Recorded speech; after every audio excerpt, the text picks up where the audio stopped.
नमस्कार मंडळी, मी पूजा गोलक तुमच्या सर्वांचं स्वागत करते पूजा ऑनलाईन सर्व्हिसेस या माझ्या YouTube चॅनलवर।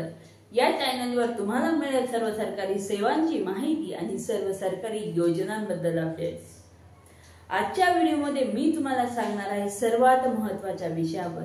पीएफ म्हणजे प्रोव्हाइड फंड हो, तोच जो कर्मचाऱ्याच्या पगारातून दर महिन्याला कपात केली जाते आणि ही रक्कम नेमकी जाते कुठे आणि याचा आपल्याला काय फायदा होतो, तर जाणून घेऊया। सुरुवातीला प्रोव्हाइड फंड म्हणजे काय?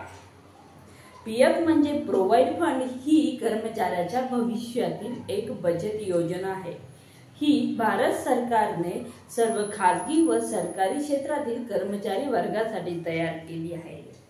यामध्ये कर्मचारी आणि नियोक्ता म्हणजे एम्प्लॉयर दर महिन्याच्या पगारातून काही टक्के रक्कम जमा करतात। यामध्ये सर्वसाधारणपणे कर्मचाऱ्याकडून 12% रक्कम आणि तितकीच रक्कम एम्प्लॉयर कडूनही जमा केली जाते।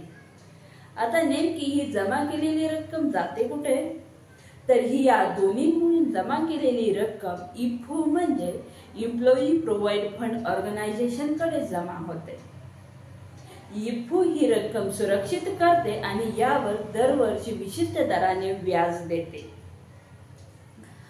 जेव्हा आपण निवृत्त होतो किंवा आपत्कालीन परिस्थितीत आपण ही रक्कम काढू शकतो। उदाहरणार्थ लग्न, शिक्षण, खरेदी किंवा काही वैद्यकीय आजारपणासाठी आपण यातील काही रक्कम काढू शकतो। आता बऱ्याच लोकांना प्रश्न पडतो की आपल्या म्हणजे कर्मचाऱ्याकडून 12% कट होतो आणि एम्प्लॉयर कडूनही 12% कपात होते, तर मग एम्प्लॉयर कडून कट झालेले 12% जातात कुठे? तर कर्मचाऱ्याकडून कपात केलेले 12% रक्कम ही पीएफ खात्यात जमा होते आणि एम्प्लॉयर कडून कपात केलेल्या 12% पैकी काही रक्कम पीएफ खात्यात जमा होते तर काही रक्कम ही पेन्शन फंडात जमा होते। म्हणजे कर्मचाऱ्याला पीएफ सोबतच पेन्शन फंडही मिळतो। म्हणजे पीएफ हा कर्मचाऱ्याचा फ्युचर फंड असतो। आता पीएफ खात्याचा बॅलन्स कसा चेक करायचा?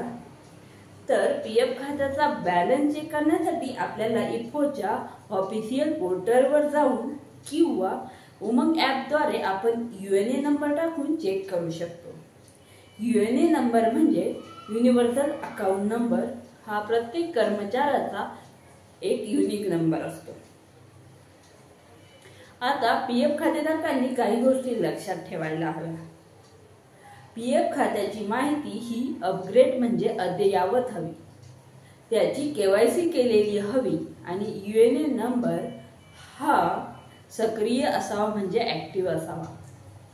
कर्मचाऱ्याची आधार, बँक आणि पॅन कार्डची माहिती बरोबर असावी। आता पीएफ ट्रान्सफर किंवा विड्रॉल, जेव्हा एखादा कर्मचारी जुनी कंपनी सोडून नवीन कंपनीत जातो तेव्हा जुना पीएफ नवीन कंपनीत ट्रान्सफर करता येतो आणि जर त्याने नोकरी सोडली किंवा तो निवृत्त झाला तर त्याला पीएफची पूर्ण रक्कम काढता येते। तर मंडळी, पीएफ हा कर्मचाऱ्याचा भविष्यातील एक आर्थिक मजबूत आधार असतो।